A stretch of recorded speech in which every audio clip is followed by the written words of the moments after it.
Hi guys, this is Shilpa Mittal and this video is for 12th class IP students. हम networking के बारे में पढ़ रहे थे, तो हमने लास्ट वीडियो में हमारे चैप्टर की स्टार्टिंग का बेसिक इंट्रोडक्शन पढ़ लिया था दैट व्हाट इज़ नेटवर्क। जब हम ढेर सारे डिवाइसेस को, वो चाहे कंप्यूटर डिवाइसेस हो या अदर पेरिफेरल्स हो कंप्यूटर सिस्टम से रिलेटेड, तो जब हम उन्हें कनेक्ट करते हैं एंड देन उनके साथ इंफॉर्मेशन शेयर करते हैं, रिसोर्स शेयर करते हैं, तो वो जो पैटर्न होता है उसे हम नेटवर्किंग कहते हैं। नेटवर्किंग की नीड हमें क्यों है, नेटवर्किंग की हमें ज़रूरत क्यों है, वो भी हम पढ़ चुके थे। लाइक रिसोर्स शेयर, अगर हमारे पास कम चीज़ें हैं, लाइक प्रिंटर कम है, स्कैनर कम है और हमारे पास सिस्टम्स बहुत सारे, तो नेटवर्किंग से ये फ़ायदा है कि हम कम पेरिफेरल्स, कम डिवाइसेस के यूज़ से भी बहुत सारे कंप्यूटर्स का काम कर सकते हैं। तो हम उसकी नीड भी पढ़ चुके हैं। नाउ आज हमें पढ़ने एडवांटेजेस, मतलब लाभ, ऐसे कौन से पॉइंट्स है, ऐसे कौन से बेनिफिट्स है नेटवर्किंग के, जिसके लिए नेटवर्किंग का यूज़ वर्ल्ड वाइड लेवल पे हो रहा है। सो फर्स्ट ऑफ ऑल पहला तो स्पीड ही है। अगर हम फाइल्स ट्रांसफ़र करना चाहते हैं तो नेटवर्किंग के कारण किसी एक डिवाइस से दूसरे डिवाइस पे या किसी एक डिवाइस से बहुत सारे डिवाइसेस पे आपकी इन्फॉर्मेशन को, फाइल्स को, डॉक्यूमेंट्स को शेयर करना, दैट मीन्स एक कंप्यूटर से दूसरे कंप्यूटर में ट्रांसफ़र करना, एक सिस्टम से दूसरे सिस्टम पर भेजना, सेंड करना या रिसीव करना नेटवर्किंग के कारण बहुत इजी भी हो गया है और बहुत हाई स्पीड में हो गया है।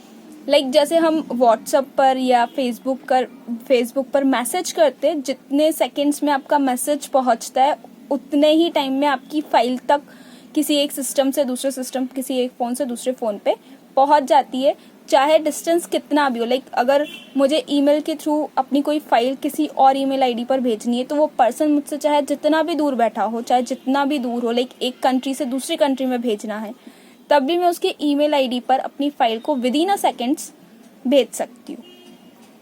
तो स्पीड बहुत ज़्यादा हो जाती है नेटवर्किंग के कारण फाइल्स को शेयर करने की। एंड सबसे बड़ी बात, ये फाइल की इंटीग्रिटी को भी मेंटेन करके रखता है। लाइक फाइल्स करप्ट नहीं होती, फाइल का जो डेटा है वो ख़राब नहीं होता है। Second thing, security. अगर आप ऑनलाइन कोई भी ट्रांसफ़र कर रहे हो, लाइक फाइल का ट्रांसफ़र हो, प्रोग्राम्स का ट्रांसफ़र हो, इन्फॉर्मेशन शेयर करना हो, तो वो सिक्योर भी बहुत हो गया है। क्योंकि अगर आपने कोई फाइल भेजी है, लाइक अगर मैं आपको एक बहुत बेसिक सा एग्जांपल बताऊँ, तो आपके जो बैंक स्टेटमेंट आते हैं आपकी मेल आईडी पर, वो सारे के सारे बैंक स्टेटमेंट पासवर्ड से सिक्योर्ड होते हैं। मतलब आपके अलावा उस पासवर्ड का इस्तेमाल करके कोई दूसरा पर्सन आपकी बैंक स्टेटमेंट को नहीं ओपन कर सकता। बैंक स्टेटमेंट हर महीने के लास्ट में या न्यू मंथ के within a week, first week में बैंक के थ्रू ईमेल आईडी पर आ जाता है, बट वो आपसे ओपन तभी होगा जब आप उसमें पासवर्ड एंटर करोगे। मतलब अगर आपको नहीं पता कि पासवर्ड क्या है तो आप वो एंटर ही नहीं कर सकते। तो सिक्योरिटी लेवल भी बहुत हाई हो चुका है। आपकी फाइल्स ना केवल स्पीडली पहुंच जाती है बल्कि सिक्योर्ड भी है, तो कोई उनका गलत यूज नहीं कर सकता। अगर हम थर्ड थिंग की बात करें तो इम्प्रूव्ड कम्युनिकेशन। ऑब्वियस सी बात है, अगर एक ही ऑफिस में बहुत सारे सिस्टम हैं और हमको एक सिस्टम से दूसरे सिस्टम पर कुछ सेंड करना है, तो हमें अपनी डेस्क से उठकर उस तक फाइल पहुंचाने की ज़रूरत नहीं है। हम उसकी सॉफ्ट कॉपी को डायरेक्ट ट्रांसफ़र कर सकते हैं उस सिस्टम पर थ्रू नेटवर्किंग।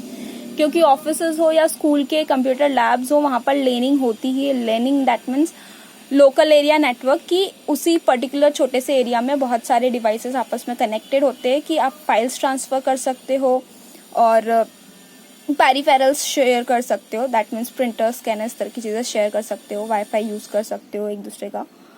तो इम्प्रूव्ड कम्युनिकेशन दैट मीन्स आपको अपनी डेस्क से भी उठकर जाने की ज़रूरत नहीं है। फाइल एट दैट टाइम उस सिस्टम पर पहुंच जाएगी जिस सिस्टम पर आप पहुंचाना चाहते हो। तो कम्युनिकेशन बहुत इम्प्रूव्ड हो गया है, बहुत सिक्योर्ड हो गया है, हाईली स्पीडेड हो गया है। एंड जो फाइनली हमारा पहला, जो हमने नीड में भी देखा था, हम बेनिफिट्स में भी देख रहे हैं, लाइक रिसोर्स शेयरिंग। कि अगर हमारे पास रिसोर्स लिमिटेड है, हमारे पास सिस्टम 4, 5, 6, 10 सिस्टम रखे हैं, बट हमारे पास प्रिंटर एक ही है, स्कैनर एक ही है, हमारे पास वाईफाई कनेक्शन एक ही है, इंटरनेट कनेक्शन एक ही है, तो उन 10 सिस्टम्स पे हम उन्हीं पर्टिकुलर एक चीज़ का इस्तेमाल करके नेटवर्किंग कर सकते हैं। और नेटवर्किंग करके हम उन सारे कंप्यूटर सिस्टम पे प्रिंटर का भी यूज़ कर सकते हैं, स्कैनर का यूज़ भी कर सकते हैं, इंटरनेट कनेक्शन का भी यूज़ कर सकते। तो क्योंकि नेटवर्किंग के कारण हमको रिसोर्सेस कम चाहिए होते, तो इससे हमारी पैसों की भी बचत होती है, समय की भी बचत होती है और हमारी स्पेस भी काफ़ी कुछ सेव हो जाती है। तो ये कुछ बेनिफिट्स थे नेटवर्किंग के। और सिर्फ नेटवर्किंग के बेनिफिट्स ही नहीं है, इसके कुछ डिसएडवांटेजेस भी है, कुछ नुकसान भी है, कुछ हानियाँ भी है, बट वो हम नेक्स्ट वीडियो में पढ़ेंगे। अगर इन बेनिफिट्स के किसी पॉइंट से रिगार्डिंग आपको कोई प्रॉब्लम है या कोई इशू है या कुछ समझ नहीं आया है, तो आप मुझे मैसेज कर सकते हैं या आप मुझे कमेंट सेक्शन में कमेंट भी कर सकते हैं।